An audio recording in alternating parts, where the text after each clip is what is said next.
like I explained last week, I've noticed that the first 3 episodes of this Let's Play have had some pretty bad syncing issues. So I've tried to fix that for this episode. I started recording the audio a little bit before I started recording the video, and then I pressed record, boop, when I changed one of these options so that I have like a sync point. And then hopefully I can figure that out in editing to make it all work and be lined up. If not, who knows. But I started talking as soon as I pressed record on the thing. So if I cut out the couple of silent seconds on the start of the audio recording, then we should be okay. I mean, I doubt we'll be okay. I don't think anything will ever be okay ever again. But I'll try. I'll try my best. So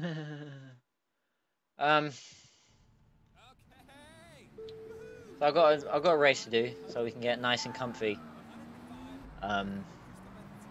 Taking an actual easy gold medal. And then I'm going to do the one-on-one challenge against the Ford Focus. And I should be able to win that as well. And then what I'm going to do after that is get started on the quick race mode. Like I said that I would. To unlock some better cars. To be able to do better in the challenges. Because the cars you actually unlock from going through Kudo's challenge mode they're just not good enough, really. So that's the plan. Plus I want some more cars, you know, to be able to choose from. You know, having more cars is never a bad thing. That's why when I eventually get around to playing Enthusia Professional Racing, which is definitely a game that I'm going to play after GT3. I don't know how long GT3 is going to take me to complete. Maybe I'll never complete it. I should probably make a different channel just for playing GT3. If that game's going to take so fucking long. But I'll try doing it on this channel. You know, if I do get the bonus money from doing completing Gran Turismo Concept 2002, like I'm planning on. I'm playing that game on my second channel, by the way. You know, you should be able to find a link to my second channel from my main channel page. You know, if you want to see me play GT 2002. At least that game, the fucking Elgato is okay to sync it up. Jesus Christ. That was a zinger. Just so we're all clear. Man, now I don't know what the Elgato's done with the actual audio of the game itself. We might be on 3 layers of desync here. I'll look into that. I'll worry about that later. I'll look into it later. Jesus. Everything sucks and I want to die. What's the name? I can't remember the name of that Crywank album, so I'm just gonna leave it at that. Yeah, so I should be able to avoid doing restarts on Gran Turismo 3, because once I have the bonus money, I'll always have the best car for the job, so should be able to win first try pretty easily, unless I fuck up like a complete fucking moron, which I always do. So don't get your hopes up too much. Wow, I'm gonna be the one getting a head start here? I don't want a head start. Let's start at the same time. I should be able to beat him there. That's alright.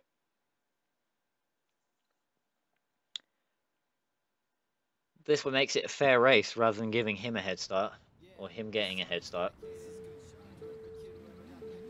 Oh no, we don't get to start even.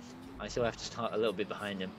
Maybe I should have given myself a 1 second head start and then we could have really started at the same time, but whatever. Watch me straight up win this Ford, and then we'll go racing in a completely different mode.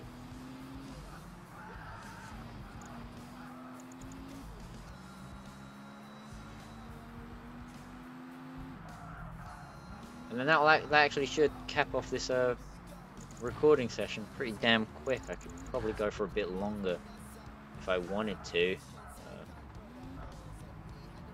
Maybe record some Rally Sport Challenge instead of recording any more of this. Maybe record some more Gran Turismo. Maybe record TT, who knows? I'll probably just end up recording loads of this though, because, you know, I want to dedicate each recording day that I give myself to each specific game that I want to play. I don't want to fuck around trying to come up with syncing techniques anyway, so yeah, who knows? Who really knows? Not me, I'll tell you that.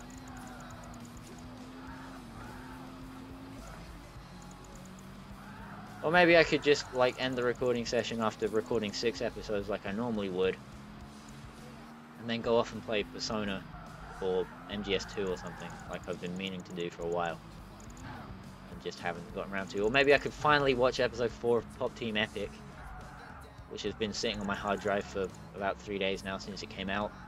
I could finally get started on His and Her Circumstances. I could watch all kinds of anime. I could be like Luke, my buddy, who watches like an entire series in an hour, you know, and is able to give me a pretty decent review of it, you know, whether he'd recommend it or not, that kind of thing. But that ain't me. It's racing games and looking at real race cars for me most of the time. Anime only comes up occasionally, which is fine. Right, so I got the Ford like I wanted. So let's leave Kudo's challenge mode for a little while and go into quick race mode. Head for easy first. We'll start with San Francisco and we'll work our way up. Bam! Ford Cosworth. Ford Focus. RS Cosworth. Pretty damn good generation of it too. This is one of the cars that has the lock livery. Oh, I thought it was the Colin McRae livery, but I guess it's not. It has like the European Union flag on the side for some reason, which I'm not a big fan of. But, you know, I'd like to know how to unlock it, but I don't know. I'll look up when I'm done recording for. I'll look it up when I'm done recording for today. And I know that I can win every single race in all of the levels of the arcade mode because I did it at the weekend.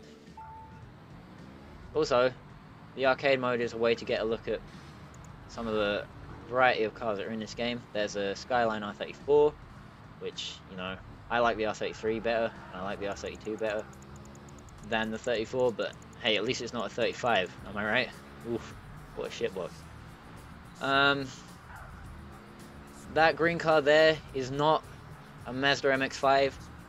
That's the Panos Esperante that always has its roof up. Unlike the rest of the convertible cars, which, you know, sometimes the roof is up, sometimes it's down, depends on the weather and whether or not they're an AI car and that kind of thing.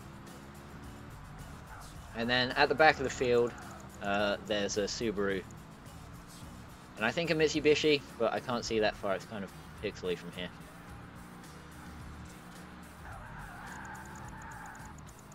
Driving around this track, I kind of want to mention about how it feels similar to the San Francisco from Race Driver Grid. And actually, most games that have tracks in San Francisco, you know, the tracks tend to be fairly similar.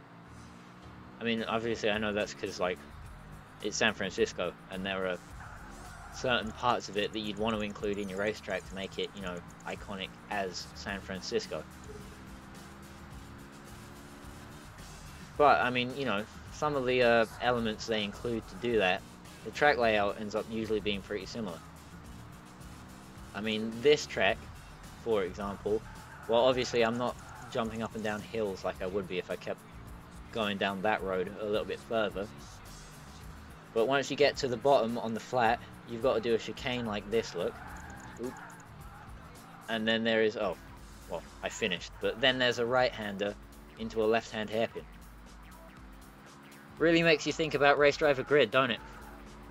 Enter your initials. Well, the channel is called Joe Does Racing for now, and I kind of want to change the name of the channel to Owlman. So I will be O or 0. Yeah, no, not 0. O.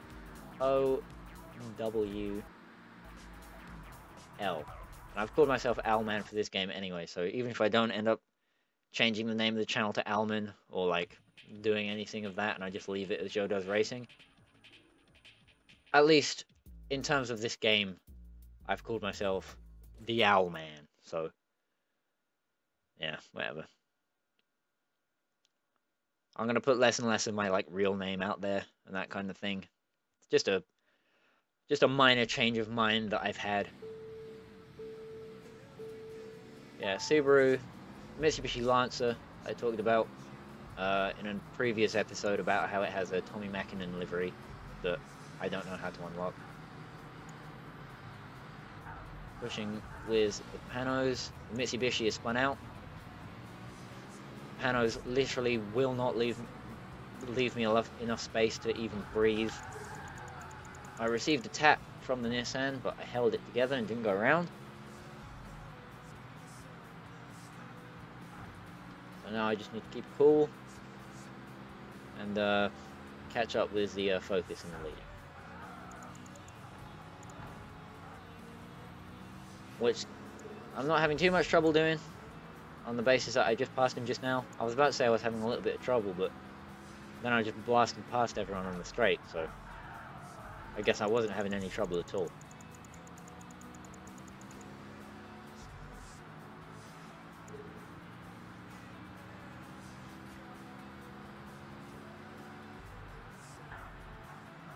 Doing a lot of left foot braking, because that works in this game, left foot braking. In four-wheel drive and front-wheel drive cars it works. Obviously, in rear-wheel drive cars you're going to have a bit of a problem, but I've been doing left foot braking a lot more recently since I've been playing Dirt Rally a lot more often. A lot more frequently, I should say. It's not nearly as hard and frustrating as I thought it was. You just have to choose the right cars, because some of the cars are fucking awful. You know, the 70s cars seem like a logical step up from driving the 60s cars, but the 70s cars are fucking impossible. It's genuinely easier to drive like a Group B Audi Quattro than one of the 70s cars, just because of like its four-wheel drive, and pretty much all that matters in Dirt Rally is that you have a four-wheel drive car. That's it. You know, I bought the Escort RS Cosworth recently in the Group A class, and that thing practically drives itself. You know, you just left foot brake through the whole stage, and literally nothing bad will ever happen to you, unless you go to like Finland or something. There's bad cars and there's bad locations for some cars on Dirt Rally, and a lot of the game is just figuring out what works and what doesn't work. And you know, the single player makes me very angry, but doing like the daily and the weekly stages and stuff, you know, I'm cool with that. But yeah, as soon as I try doing anything single player on Dirt Rally, I always get super mad. But you know, when it goes online, that's when it's cool. That's when I'm fine with it.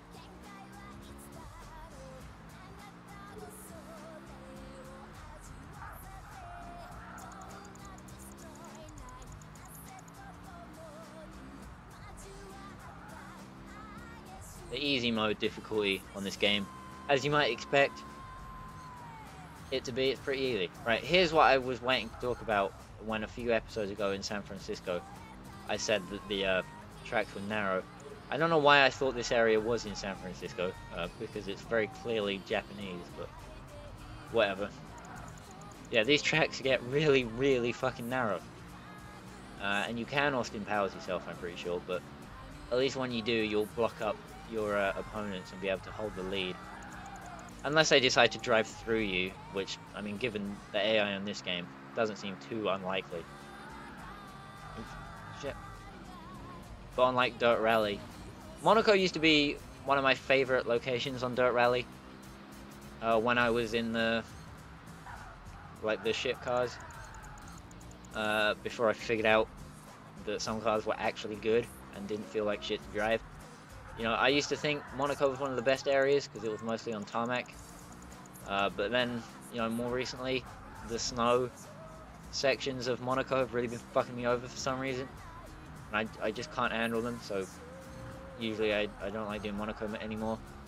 Germany is still probably my favorite stage, but to be honest, I'm probably fastest at Finland, which used to be my least favorite by far when I was driving the, the 70s cars and stuff. Weird how that all changes as you figure out how the game actually is. Then again, as I go through cars on Dirt Rally, if you drive a car for too long, it will stop being as good as you think it is. Like, even in the same play session, a car will go from, like, feeling really good to feeling fucking shit. And then you just have to buy a new car, really. Anyway, next week, I'm going to New York. Hopefully the shit is all synced up. If it's not, I'm going to be mad.